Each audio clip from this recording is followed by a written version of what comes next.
I would like to ask now about Taste, when you first got together with that. Well, I left the show band about 65, and we had to honour a date in Hamburg. So the drummer and bassist from the group, we went over as a trio and pretended we had a keyboard player who had appendicitis on the ferry going over. This is quite true. Because in those days, a trio, it was half a group as far as the promoter was concerned. Now, what year was this? 65, yes. Something like that. So we actually had a photograph taken with a friend of ours standing at a Vox Continental organ. And the guy was tone deaf, but he looked the part for the photograph. And he never showed up. So anyway, that was the guts of the idea. I like the idea of a three-piece sound because of Johnny Kidd and the Pirates made it work. Yes. Even though that was a singer and three musicians, three players, and then you had the big three from Liverpool who were great. So when you got there with this trio, did you startle them instantly, or did you attempt to sort of phase the connection with the show band? You played as much of the material you liked, but you still had to kind of pander a bit and play Midnight Hour and a couple of dance numbers. I mean, it was... But in those days, I mean, that was quite acceptable to us. I mean, it was better than playing He'll Have to Go by Jim Reeves, and so on. Just to sneak in rhythm and blues type numbers in basically a dance club, which these clubs were, as you know, in Hamburg or Kiel or wherever. It was like a liberation to get out of a dance band, a real proper show band, and to actually start aiming at a real group, rhythm and blues group, if you like. Yes.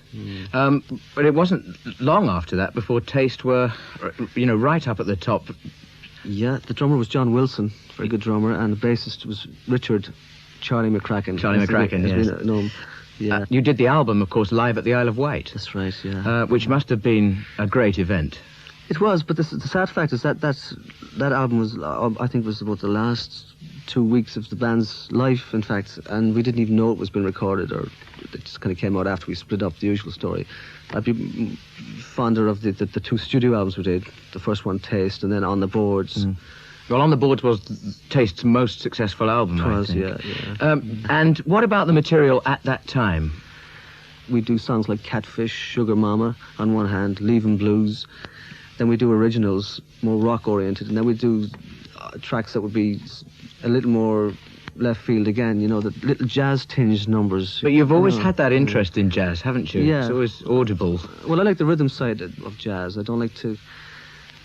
Taste didn't want to just fit into that standard, with all due respect, Blue Horizon school of blues, where it was like very rigid and traditional. We tried to do original material, play blues numbers which we loved and were happy to do, but not get too pigeonholed about the whole thing, really.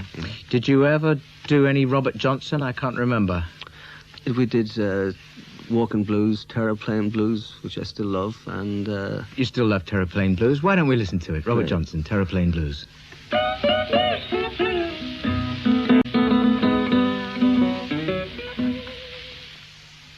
Terraplane Blues, Robert Johnson. Lovely stuff. Now, as a guitarist, I mean, you're obviously something of a legend, and your slide work in particular. Now, how do you feel about the relationship of slide to all the rest? To me, the essence of the blues is in the slide guitar and the harmonica, dare I say. I don't know whether you, as a slide player and a regular guitarist, would feel the same way, though. I suppose if you put it back to the voice being related to the harmonica, the wail element, and the slide being a vocal kind of thing. Very vocal, isn't it? Yeah. The melancholy thing creeps in. But then people would argue, don't forget the ragtime blues, which is syncopated, and then people would say to you, don't forget the sort of single note stuff of a B.B. King or an Albert King or whatever. So, hopefully, if you can kind of hit 3 or 4 bases in one go, that's good. Hit 3 or 4 bases I'd say that was a good description of you as a player and also as a songwriter, of course. In fact, you often rather daringly combine disparate elements in one song. Songwriting is a funny business because, you can write within a form or write a so-called blues-style song, but within one song, I'll try and do, say, a middle eighth that would be not in the blues vein, we'll say, but still wouldn't blow out the rest of the tune. to the casual listener, as they say, it would be like a bluesy or R&B tune. Yes. But would still have a few chord changes that would bring it out of that shtick, you know what I mean? An absolutely modern blues man that we had on the programme last week in session was Robert Cray. Now, he uses chord progressions and things which have nothing to do with the blues. Yeah, I mean, it's the spirit and the sound of the thing. I mean, people get very peculiar about it. You get American artists like John Hammond, who I respect a lot, and or George Thorogood, you speak to those guys, we call them the new generation of white blues players, which is, yes. I hate that term. Let's get that over with. They say, there's no point in doing new material. They say, they've all been written. That all the material's there, and fair enough, but I suppose the ultimate dream, aside from wanting to be, a good player or have a good band or whatever, is that in 50 years' time, that one of your songs in any way matched a blues classic, yes. if you like. Yes. I mean, that would be a real something for your tombstone. I mean, that would be smashing, Great. Now, we've got to come on to your new album, of course, which is not out for a couple of weeks yet, That's or right, thereabouts. What are your plans as far as promoting it are concerned?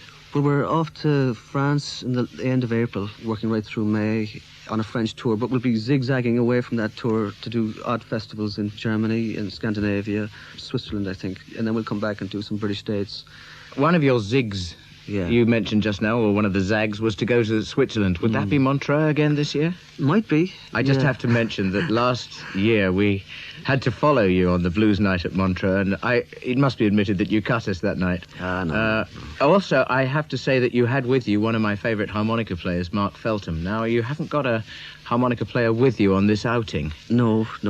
Are you busy? No, but... Thought you'd never ask.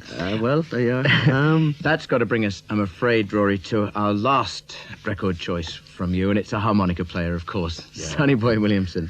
Yeah. Tell us about it. Well, I love the sound in this. I mean, I never saw him playing live, unfortunately, but we recorded this track ourselves. It's just so slick, and it's just sums up that 50s Chicago sound for me. Just the whole band, the whole compression of the track. Whereas Walter's great harp player, Junior Wells, Cotton, and all the rest of it. But I think Sonny Boy had the whole menace, the whole strange, violent edge underneath, and it comes through in this track.